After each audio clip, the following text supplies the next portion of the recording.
Hello everyone, कैसे हैं आप सब। एक बार फिर से आपके अपने यूट्यूब चैनल ऑनलाइन केमिस्ट्री में आपका बहुत बहुत स्वागत है।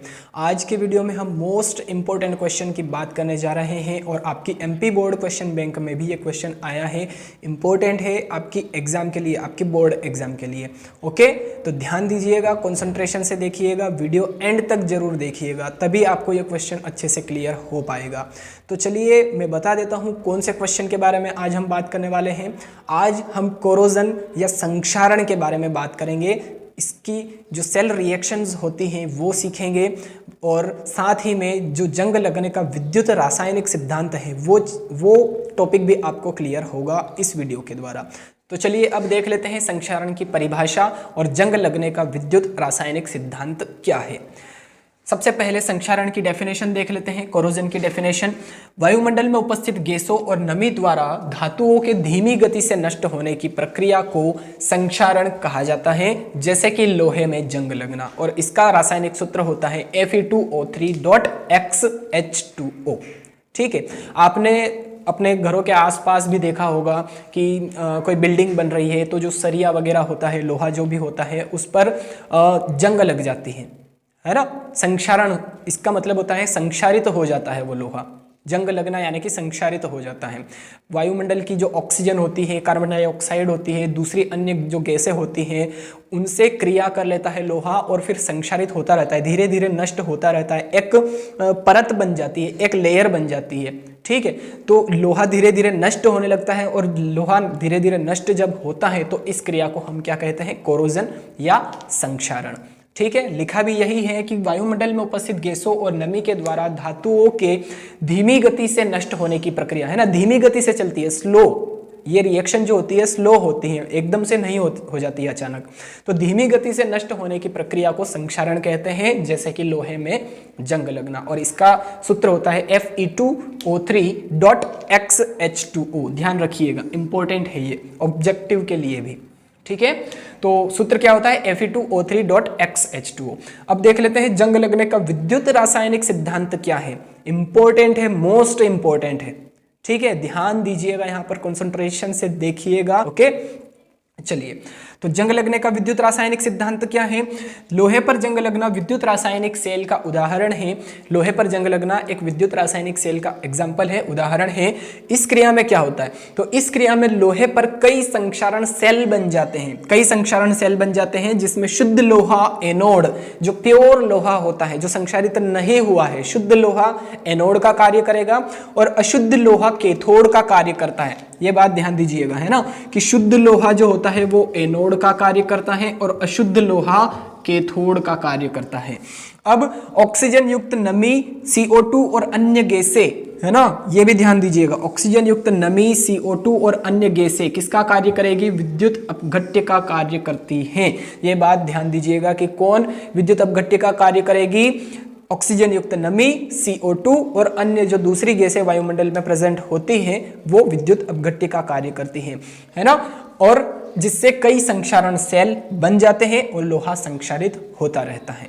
तो ये है जंग लगने का विद्युत रासायनिक सिद्धांत, है ना। देखिए यहाँ पर लिखा है कि विद्युत रासायनिक सेल बन जाता है। अब विद्युत रासायनिक सेल बनता कैसे है? जब उसमें एक कैथोड हो, एक एनोड हो और साथ में विद्युत अपघट्य पदार्थ भी हो, है ना। तीन चीजें इंपॉर्टेंट है, इन तीन चीजों से ही विद्युत रासायनिक सेल बनता है। तो यहाँ पर कई संक्षारण सेल बन जाते हैं इन तीन चीजों के द्वारा और फिर धीरे धीरे लोहा संक्षारित होता रहता है, संक्षारण की क्रिया चलती रहती है। इसके बाद इंपॉर्टेंट चीज आने वाली है रिएक्शन, है ना। रिएक्शन तब तक समझ में नहीं आएगी जब तक यहाँ पर जो लिखा है वो आपको क्लियर नहीं हो जाता। शुद्ध लोहा एनोड, अशुद्ध लोहा कैथोड, विद्युत अपघट्य का कार्य कौन करेगा, ये जो चीजें हैं छोटी छोटी जो मैंने हाईलाइट किया है वो आप उन पर फोकस कीजिए, है ना, तो अच्छे से समझ में आएगा ये आगे का आंसर भी। जब हम रिएक्शन करेंगे, कौन इलेक्ट्रॉन डोनेट करेगा, कौन इलेक्ट्रॉन गेन करेगा, ये सभी चीजें यहाँ से क्लियर होगी। ठीक है, तो चलिए देख लेते हैं इस संक्षारण सेल में कौन कौन सी रिएक्शन होगी कैथोड पर और एनोड पर। चलिए, संक्षारण सेल में निम्नलिखित सेल अभिक्रियाएं होती हैं। एनोड पर कौन सी रिएक्शन होगी देखते हैं। लोहा इलेक्ट्रॉन त्याग कर फेरस आयन में परिवर्तित हो जाता है ना। आयरन जो होता है Fe, लोहा जो होता है वो इलेक्ट्रॉन को त्याग देता है और किस में परिवर्तित हो जाता है, Fe++ या Fe2+ में परिवर्तित हो जाता है और 2 इलेक्ट्रॉन डोनेट कर देता है। अब Fe++ ये आयन क्या है, फेरस आयन। ठीक है, यहाँ तक क्लियर हो गया सभी को, इजी है। एनोड पर जो रिएक्शन होती है इजी है बिल्कुल, है ना। लोहा क्या करेगा, इलेक्ट्रॉन को त्याग देगा, है ना, और किस में परिवर्तित हो जाता है, फेरस आयन में परिवर्तित हो जाता है। चलिए, तो एनोड पर जो रिएक्शन होती है वो आपको अच्छे से क्लियर हो गई होगी। अब देख लेते हैं कैथोड पर क्या होता है। कैथोड पर ऑक्सीजन युक्त नमी इलेक्ट्रॉन ग्रहण करके हाइड्रोक्साइड आयन में बदल जाती है ना। ऑक्सीजन युक्त नमी, अब देखिए नमी है, मॉइस्चर है, यानी कि पानी की मात्रा तो थोड़ी बहुत होगी ही होगी, है ना। तो H2O प्लस ऑक्सीजन युक्त नमी है तो हाफ O2 प्लस, अब ये जो 2 इलेक्ट्रॉन्स हैं, है ना, 2 इलेक्ट्रॉन जो Fe ने डोनेट किए थे, त्यागे थे Fe++ बनाने के लिए, तो ये 2 इलेक्ट्रॉन ये ग्रहण कर लेंगे 2 इलेक्ट्रॉन्स और फिर क्या बन जाएगा, हाइड्रोक्साइड आयन बन जाता है। देखिए OH H2O यानी कि 2OH- और ये क्या है, हाइड्रोक्साइड आयन है। 2OH- का फॉर्मेशन हो जाएगा, यानी कि हाइड्रोक्साइड आयन का फॉर्मेशन हो जाएगा। कहां पर होगा, ये कैथोड पर। तो एनोड पर Fe++ या फेरस आयन बनता है और कैथोड पर 2OH- यानी कि हाइड्रोक्सिल आयन बनता है या हाइड्रोक्साइड आयन बनता है। ठीक है, क्लियर हो गया। तो एनोड और कैथोड इन दोनों इलेक्ट्रोडों पर जो रिएक्शन होती है वो मैंने आपको यहाँ पर बता दी है। अब क्या होता है कि ये Fe2+ आयन और 2OH- यानी कि हाइड्रोक्साइड आयन ये आपस में क्रिया करके फेरस हाइड्रोक्साइड का निर्माण कर लेते हैं। देखिए यहाँ पर लिखा है कि ये फेरस आयन और हाइड्रोक्साइड आयन आपस में क्रिया करके फेरस हाइड्रोक्साइड बना लेते हैं, जिस प्रकार से मैंने आपको बताया था कि ये Fe++ आयन और ये 2OH- आयन ये दोनों आपस में रिएक्शन करेंगे और फेरस हाइड्रोक्साइड का निर्माण कर लेते हैं। चलिए होगा क्या, देखिए Fe++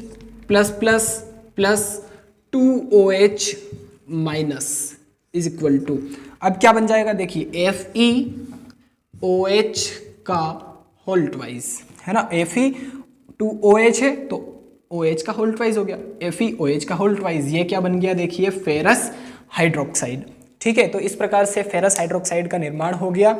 अब ये फेरस हाइड्रोक्साइड वायुमंडलीय ऑक्सीजन, नमी से और दूसरी अन्य गैसें जो वायुमंडल में प्रेजेंट होती हैं उनसे रिएक्शन करके फेरिक हाइड्रोक्साइड बनाते हुए जंग में बदल जाता है। अभी क्या है, फेरस हाइड्रोक्साइड है, बाद में क्या बनेगा, रिएक्शन करने के बाद में फेरिक हाइड्रोक्साइड, है ना। वैलेंसी ज्यादा हो जाएगी, अभी 2 है इसकी वैलेंसी Fe की, वहां पर 3 हो जाएगी। ठीक है, कम वैलेंसी होती है तो अस लगता है और अधिक वैलेंसी होती है तो इक लगता है। ठीक है, तो यहां पर अभी फेरस हाइड्रोक्साइड है, बाद में फेरिक हाइड्रोक्साइड बनाते हुए जंग में बदल जाता है। चलिए, जैसा कि मैंने आपको बताया था कि यह फेरस हाइड्रोक्साइड वायुमंडलीय ऑक्सीजन से, नमी से और अन्य गैसों से क्रिया करके फेरिक हाइड्रोक्साइड बनाते हुए जंग में बदल जाता है। ठीक है, जैसा कि यहाँ पर लिखा है। अब होगा क्या, रिएक्शन देख लेते हैं। लास्ट रिएक्शन है, ध्यान से देखिएगा, इंपॉर्टेंट है। चलिए, FeOH का होल ट्वाइस, है ना, FeOH का होल ट्वाइस ये क्या करेगा, नमी से और ऑक्सीजन से क्रिया करेगा। नमी यानी कि पानी, जल, और ऑक्सीजन हाफ O2, इनसे रिएक्शन होगी तो क्या बन जाएगा, देखिए फेरिक हाइड्रोक्साइड बनाता है ना। तो ये हो जाएगा 2FeOH का होल थ्राइस, ये बन जाएगा क्या, फेरिक हाइड्रोक्साइड। ठीक है, फेरिक हाइड्रोक्साइड बन गया और ये आगे और रिएक्शन करेगा तो फिर जंग में बदल जाएगा Fe2O3.XH2O, और ये क्या है, जंग है या रस्ट है। ठीक है, तो यही सूत्र था हमारा जंग का, Fe2O3.XH2O। सभी को क्लियर हो गया ये रिएक्शन कैसे हुई। ये जो फेरस हाइड्रोक्साइड बना, ये फिर से पानी से यानी कि जल से, ऑक्सीजन से, नमी से, ऑक्सीजन से और दूसरी वायुमंडल में प्रेजेंट होती हैं जो गैसें, उनसे रिएक्शन करके फेरिक हाइड्रोक्साइड बना लेगा और ये फेरिक हाइड्रोक्साइड आगे और रिएक्शन करके जंग में बदल जाता है, Fe2O3.XH2O में बदल जाता है। तो संक्षारण सेल में जो सेल रिएक्शंस होती है उनको एक बार और मैं अच्छे से क्लियर करवा रहा हूँ। इतनी मेहनत आपके लिए कर रहा हूँ, प्लीज़ वीडियो को लाइक जरूर कीजिएगा, ओके। और अगर आप नए हैं तो प्लीज़ चैनल को सब्सक्राइब भी जरूर कीजिएगा, साथ में बेल आइकन भी जरूर प्रेस कीजिएगा, ताकि इसी प्रकार के इन्फॉर्मेटिव वीडियोज़ आप तक डेली टाइम टू टाइम पहुँचते रहें, क्योंकि मैं डेली एक वीडियो अपलोड कर रहा हूँ एमपी बोर्ड क्वेश्चन बैंक में जो क्वेश्चंस आए हैं उनसे रिलेटेड, ओके। चलिए फिर से देख लेते हैं सेल रिएक्शन क्या होती है। एनोड पर लोहा इलेक्ट्रॉन त्याग कर फेरस आयन बनाता है। Fe is equal to Fe++ plus 2 electron, 2 electron donate कर दिए, Fe++ बना लिया, है ना। कैथोड पर क्या होगा, कैथोड पर ऑक्सीजन युक्त नमी इलेक्ट्रॉन ग्रहण करके हाइड्रोक्साइड आयन में बदल जाती है। H2O प्लस हाफ A2, ये ऑक्सीजन है और ये नमी है ना। तो ऑक्सीजन युक्त नमी इलेक्ट्रॉन ग्रहण करके ये 2 इलेक्ट्रॉन जो डोनेट किए थे Fe ने, ये दो इलेक्ट्रॉन गेन कर लेंगे, ग्रहण कर लेंगे और 2OH माइनस यानी कि हाइड्रोक्साइड आयन में बदल जाएगा। अब ये Fe2+ और ये 2OH माइनस ये क्या बना लेंगे, FeOH का होल ट्वाइस यानी कि फेरस हाइड्रोक्साइड। अब ये फेरस हाइड्रोक्साइड फिर से वायुमंडलीय ऑक्सीजन से, नमी से और दूसरी गैसों से रिएक्शन करके फेरिक हाइड्रोक्साइड बना लेता है और ये फेरिक हाइड्रोक्साइड आगे और रिएक्शन करके जंग में बदल जाता है Fe2O3.XH2O, जो कि हमारा सूत्र है जंग का। ठीक है, क्लियर हो गया। तो सभी के सभी चीज़ें आपको क्लियर हो गई होगी। रिएक्शन, इसके पहले मैंने जंग लगने का विद्युत रासायनिक सिद्धांत समझाया था आपको। शुद्ध लोहा एनोड का, अशुद्ध लोहा कैथोड का कार्य करता है। ऑक्सीजन युक्त नमी, वायुमंडल में उपस्थित गैसें, है ना, ये क्या कार्य करती है, विद्युत अपघट्य का कार्य करती है।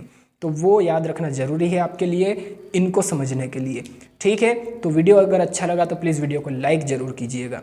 ठीक है, मिलते हैं अब नेक्स्ट वीडियो में, तब तक के लिए थैंक यू सो मच। जय हिंद।